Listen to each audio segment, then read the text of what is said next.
तो इसमें लोग भगवान का दोष देने लगते हैं। जब अपार धन मांगना होता है तब भगवान का दोष नहीं देते हो। एक भंडारा करना मुश्किल हो जाता है, एक कथा सुनना मुश्किल हो जाता है। ऐसा था जिन्होंने इंसानों को न लेकर जानवरों को, जीवों को लेकर के और मर्यादा पुरुषोत्तम बन गए। तो राम का चरित्र कैसा था? राम का चरित्र ऐसा था, एक चीज रहती है कि सकल पदार्थ है जग माही। इस जग में कोई कमी नहीं है, सब कुछ है। सकल पदार्थ है जग माही, बस कर्महीन नर पावत नहीं।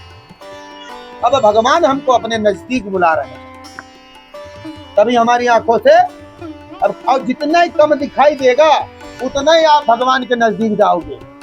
वो खुद नमस्कार, जय श्री राम। मैं विपिन कौशल आप सभी का स्वागत करता हूं योगी विजयनाथ अघोरी बाबा चैनल पर। आज सोमवार है और महाराज जी आज स्थान पर नहीं थे, किंतु महाराज जी स्थान पर आ चुके हैं और महाराज जी स्थान पर बैठे हैं। सुबह का लगभग 11 बज रहा है और महाराज जी हैं, कुछ लोग भी हैं। तो चलिए चलते हैं, आपको दिखाते हैं, श्री भूतेश्वर महादेव का दर्शन कराते हैं। बने रहिए हमारे साथ। जय श्री महाकाल। देखते रहिए योगी विजयनाथ अघोरी बाबा। यह आश्रम है भूतेश्वर महादेव का और देख सकते हैं ये सभी लोग महाराज जी के स्थान पर बैठे हैं, आपको दर्शन कराते हैं भूतेश्वर महादेव का, रामलला सरकार का। आप सभी देखते रहिए, बने रहिए। और वीडियो हमारा थोड़ा सा अकेले होने के कारण, जय हो, आप देख सकते हैं भूतेश्वर महादेव का दर्शन करिए, रामलला सरकार का दर्शन करिए। और चलिए चलते हैं गुरुदेव के पास।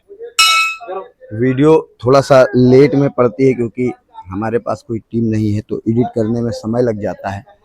इस कारण से वीडियो लेट में पड़ती है। आप लोग देखते रहा करिए और बेल आइकन को दबा के नोटिफिकेशन ऑन कर लीजिए ताकि आपको पहले मालूम पड़ जाएगा। आप दर्शन करिए गुरु गोरखनाथ जी महाराज का। आप लोगों का मुझसे मिलना, गुरु जी बैठे हुए हैं, महाराज जी बैठे हुए हैं और सभी लोग बैठे हैं, आप देख ये सकते मेरा हैं। परम सौभाग्य है। और शनिदेव महाराज का दर्शन करिए, ये आप लोगों का सौभाग्य। जगत जननी महामाई का दर्शन करिए। सभी लोग स्थान पर बैठे हुए हैं, महाराज जी से एक एक करके मिल रहे हैं, अपनी बातों की चर्चा कर रहे हैं। ऐसे ही बने रहिए और देखते रहिए योगी विजयनाथ अघोरी बाबा। अभी महाराज जी के पास भी चलते हैं, आपको दिखाते हैं। जय श्री राम। और भोलेनाथ हमारे प्रभु परम पिता परमेश्वर, दानियों में दानी और घरदानी महादेव, हमारे प्रभु की कृपा आप सभी भक्तों पर बनी रहे। और कहीं भी देव स्थान पर अगर कहीं भी कोई हादसा हो या कोई संकट थोड़ा सा आ जाए तो समझ लो भगवान के शरण में बैठा हुआ है, उसका मोक्ष धाम हो गया, परम मोक्ष धाम हो गया। आपकी 7 पीढ़ियां तर गई।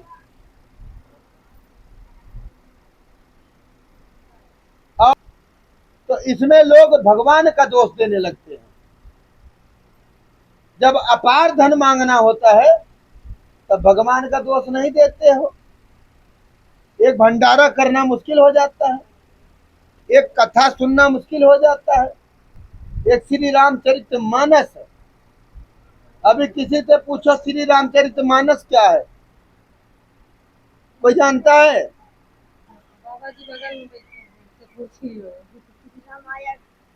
रामायण तो दुनिया जानती है, तुम रामायण जानते हो ना? रामायण आप लोग जानते हो, पर श्री रामचरित मानस कौन जानता है? ये पहले बताए, श्री रामचरित का मतलब क्या हुआ, ये कौन जानता है? राम का चरित्र कैसा था?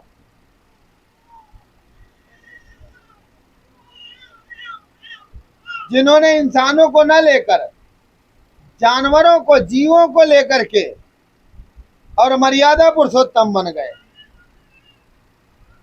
तो राम का चरित्र कैसा था? राम का चरित्र ऐसा था कि वो सारे जगत को पर मानते थे। मानते थे या नहीं मानते थे? वो मर्यादा पुरुषोत्तम इसीलिए बने थे।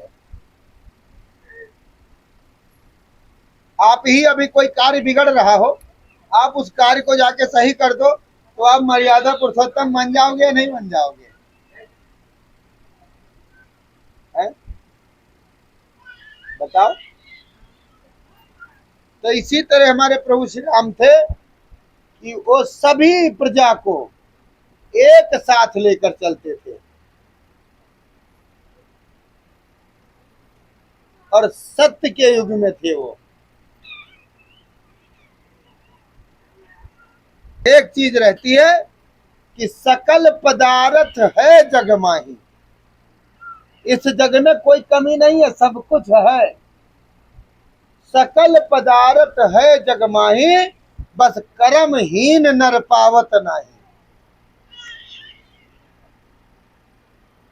जिनके पास कर्म नहीं है वो नहीं पाएंगे, जिनके पास कर्म नहीं है उनका भाग्य नहीं बदलेगा, जिनके पास कर्म नहीं है उनके लिए नरक है। सुनाई देना शुरू करे 50 के बाद, उतने ही समझना कि भगवान हमको अपने नजदीक बुला रहे हैं। जैसे बहुत बूढ़ा अम्मा होती है तो वह जाती है ना, बच्चे को चुप कराओ। बूढ़ी अम्मा होती है, बूढ़े माता पिता होते हैं, तो भगवान को ऐसे कान लगा के कहते हैं। क्यों? अगर तुम्हारे कानों से तेज सुनाई देता तो घर में बैठे बैठे माइक हारन पे सुन न लेते राम राम चल रहा है। पर भगवान तुमको अपने नजदीक बुला रहे हैं तो तुम्हारे कानों की आवाज बंद कर दे रहे हैं, और आप पहुंच करके भगवान से पूछोगे, भगवान हमारा काम ऐसा नहीं बाबा, जैसे नंदी बाबा के कान में बोला जाता है। गलत कह रहा हूं? इस तरह से बने में मगन रहते थे। नंदी बाबा ने भी, भोलेनाथ ने उनके भी कान की आवाज कम कर दी, तब उनको भी जाके अब कान में बोलना पड़ता तो सुनते हैं। मैं तो यही देखता हूं, तब जाके भगवान से अर्जी लगाते हैं। आपकी आंखें कमजोर होने लगे तो समझ लो जहां मैं 3 किलोमीटर दूरी से भगवान का दर्शन करता था, अब भगवान हमको अपने नजदीक बुला रहे हैं। तभी हमारी आंखों से अब और जितना ही कम दिखाई देगा उतना ही आप भगवान के नजदीक जाओगे। वो खुद बुलाते हैं कि तुमने अपना जीवन पूर्ण कर लिया है। तब जब ये तुम्हारी आंखें कमजोर नहीं होंगी, कान कमजोर नहीं होंगे, दांत तुम्हारे तोड़ेंगे नहीं, तब तक माल काटते रहोगे और दूर से सुन के जय जयकार करते रहोगे, आंखें से देखते रहोगे, पर मंदिर कहीं नहीं जा सकते हो कि भगवान का दर्शन कर लो। वैसे एक फोटो खरीदोगे ना मेला में तो ऐसे देखोगे उनको।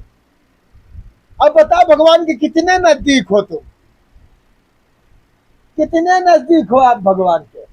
भगवान ने आपको कितने नजदीक बुला लिया कि जहां तुम 3 किलोमीटर से भगवान को देख लेते थे,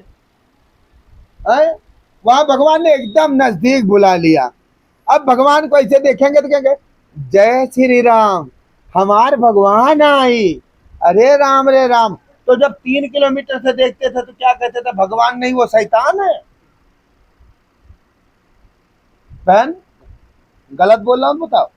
तो इसमें घबराने की जरूरत नहीं होती है कि मेरी आंखें खराब हो रही हैं, मेरे कान खराब हो रहे हैं, नहीं, ये भगवान के ही द्वारा, सृष्टि के द्वारा रची गई आंखें, कान, नाक जब ये कमजोर होना शुरू करेंगे तब भगवान हम तुम खुद भगवान के जितने हमारी तुम्हारी एक कमजोर वो करेंगे उतने हम आप उनके नजदीक जाएंगे। तो आप ये समझो कि हम नहीं जा रहे हैं, वो हमें खुद बुला रहे हैं कि तुम अपना कर्म करके अब वापस चले आओ बेटा, नहीं बुढ़ापे में रगड़ रगड़ के चलोगे कोई उठाने वाला नहीं मिलेगा।